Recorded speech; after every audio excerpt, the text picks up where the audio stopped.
Friends நம்ம இந்த வீடியோல பார்க்க போறது 12th ஸ்டாண்டர்ட் பயோ பாட்னி புக்ல இருக்கக்கூடிய ஒரு டாபிக் தான் பார்க்க போறோம். என்ன அப்படினு பாத்தீங்கன்னா இரண்டாம் நிலை வளர்சிதை பொருட்கள் அப்படினு சொல்றாங்க. அதாவது இது இரண்டாம் நிலை வளர்சிதை பொருட்கள்னா என்னன்னா ஒரு சில தாவரங்கள் இருக்குல ஒரு குறிப்பிட்ட தாவரங்கள்ல இருந்து ஒரு சில செல்களை வந்து எடுத்து ஆய்வகத்துல வளர்ப்பாங்களாம். அப்படி வளர்க்கும் போது அதை வளர்சிதை மாற்றத்துக்கு உட்படுத்தும் போது சில வேதிப்பொருட்கள் கிடைக்கும். அந்த வேதிப்பொருட்கள் என்ன பண்ணும்னா அந்த தாவரத்தோட வளர்ச்சிக்கு தேவைப்படாம இருக்கும். ஆனா அந்த வேதிப்பொருட்கள் வேற ஒரு நோய்க்கு மருந்தாகவோ வலி நிவாரணியாகவோ பயன்படுத்தக்கூடியதா இருக்கும். ஸோ அப்படி பிரித்தெடுக்கக்கூடியதான் இந்த இரண்டாம் நிலை வளர்சிதை பொருட்கள். அப்படி எந்தெந்த தாவரத்திலிருந்து என்ன மாதிரியான பொருட்கள் எடுக்கப்படுது அந்த பொருட்கள் வந்து எந்த இதுக்கு பயன்படுது அப்படிங்கிறத நம்ம இந்த வீடியோல பார்க்க போறோம்.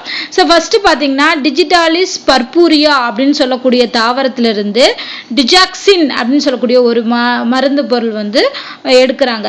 இந்த டிஜாக்சின் எதுக்கு பயன்படுதுன்னா ஹார்ட் ப்ராப்ளத்துக்கு பயன்படுது, மருந்தா பயன்படுது, இதயத்துக்கு மருந்தாக பயன்படுது. நமக்கு எக்ஸாம்ல எப்படி கேட்பாங்கன்னா இந்த பொருளை கொடுத்துட்டு இது எதுக்கு பயன்படுது அப்படிங்கிற மாதிரி பொருத்துகளை கூட கேட்கலாம், இல்ல வந்து இணை தவறான இணை கண்டுபிடின்னு கூட கேட்கலாம். ஸோ டிஜாக்சின் அப்படின்னு சொல்லக்கூடிய மருந்து இதயத்திற்கு மருந்தாக பயன்படுது. அடுத்து கோடின், இந்த வந்து எந்த தாவரத்துல இருந்து எடுக்கிறாங்கன்னா பப்பாவர் சாம்னிஃபெரம் அப்படின்னு சொல்லக்கூடிய தாவரத்திலிருந்து கிடைக்கக்கூடிய பொருள் தான் கோடின். இது மருந்தா வந்து வலி நிவாரணியா பயன்படுது. பெயின் கில்லர்ஸா வந்து இந்த கோடினை யூஸ் பண்றோம். அடுத்து கேப்சிகம் அணுவம் சொல்லக்கூடிய தாவரத்திலிருந்து கேப்சைனின்னு சொல்லக்கூடிய இரண்டாம் நிலை வளர்ச்சிதை பொருள் கிடைக்குது. இது வந்து வாத வலியை குணப்படுத்துறதுக்கு பயன்படுது. ஸோ வாத வலியை குணப்படுத்துறதுக்கு கேப்சைனின் அப்படிங்கிற மருந்து பயன்படுது. அடுத்து பாத்தீங்கன்னா கேத்தராந்தஸ் ரோசியஸ் அப்படின்னு சொல்லக்கூடிய தாவரம். கேத்தராந்தஸ் ரோசியஸ்ங்கிற தாவரத்திலிருந்து வின்கிறிஸ்டைன் அப்படின்னு சொல்லக்கூடிய மருந்து பயன்படுது. இது எதுக்கு பயன்படுதுன்னு பாருங்க, கேன்சர் ட்ரீட்மெண்ட்ல பயன்படுது, புற்றுநோய்க்கு எதிர் மருந்தாக பயன்படுத்துறாங்க. ஸோ இது ரொம்ப முக்கியமான மருந்து, ஞாபகம் வச்சுக்கோங்க. வின்கிறிஸ்டைன் அப்படின்னு சொல்லக்கூடிய மருந்து இது புற்றுநோய்க்கு எதிர் மருந்தா பயன்படுது.